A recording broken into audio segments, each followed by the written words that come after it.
Welcome to this Tutor to You Sociology topic video on gender differences in education, looking at the impacts of educational policy. At different periods of time, governments have looked to address the underachievement of both boys and girls in education.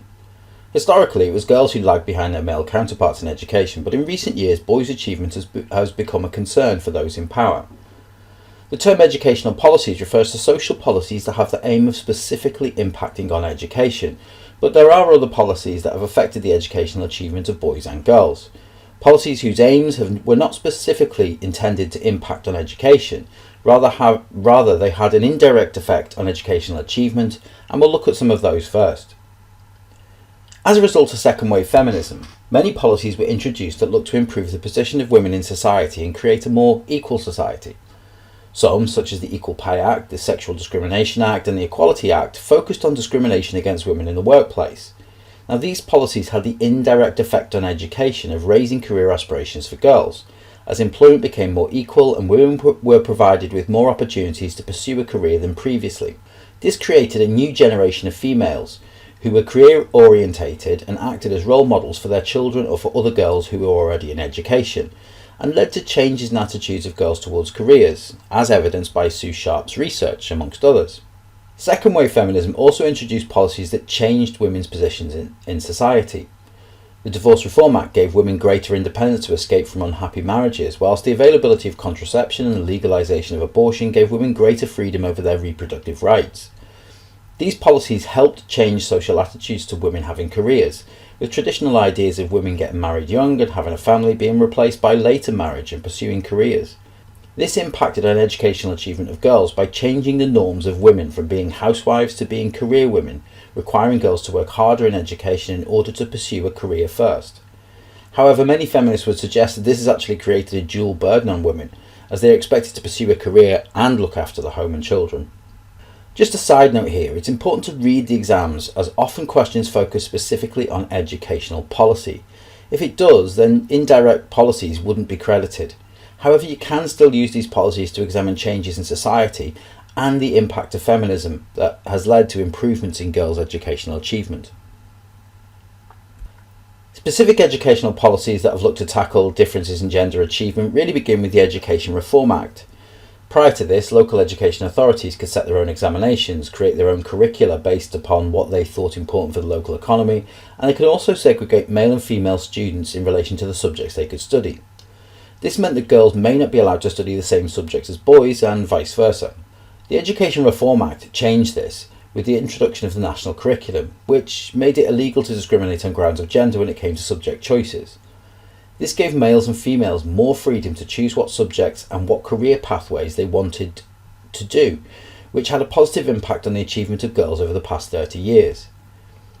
Secondly, coursework and GCSEs were introduced, which improved girls' achievement. In the years following the introduction of GCSEs and coursework, girls' achievement overtook that of males, and this had a knock-on effect for girls linked to the third contribution of the ERA, the marketisation of education.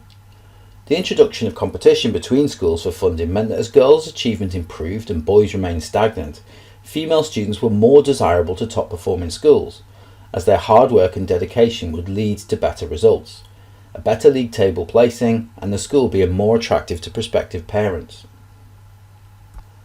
Under the new Labour government of 1997 to 2010, educational policy partly continued the process of marketisation, but also looked to address inequalities in education, and by 2007 boys' achievement was a concern.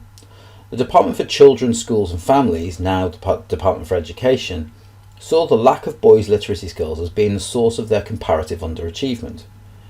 A number of initiatives were introduced alongside the existing National Literacy Strategy, focused on promoting reading to boys in the early years to improve their literacy skills.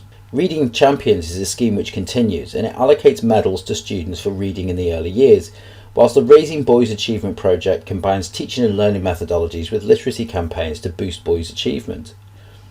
Playing for Success saw links develop between football clubs and schools, and the former would host literacy and numeracy events with the aim of engaging more boys into education, whilst the National Literacy Trust enrolled the help of the Football Association and footballers such as Frank Lampard to encourage more males to read. Now, these had mixed success, with funding for Playing for Success withdrawn in 2011, and many new Labour educational policies were scrapped under the coalition government.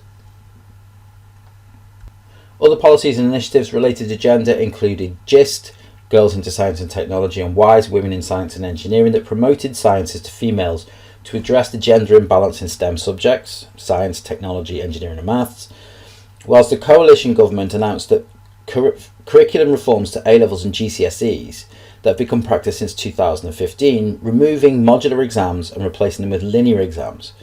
This move was thought to favour boys' performance on high-stake tests, and the reduction of coursework, which was thought to negatively impact on female achievement. The first results released in 2017 for A-levels showed an increase in the percentage of boys achieving high grades, although more girls were sitting A-levels, so therefore numerically they achieved more high grades. But critics such as Jackson et al. Have suggested that too much focus has gone on boys' achievement in recent years and not enough on the wider inequality between males and females in society.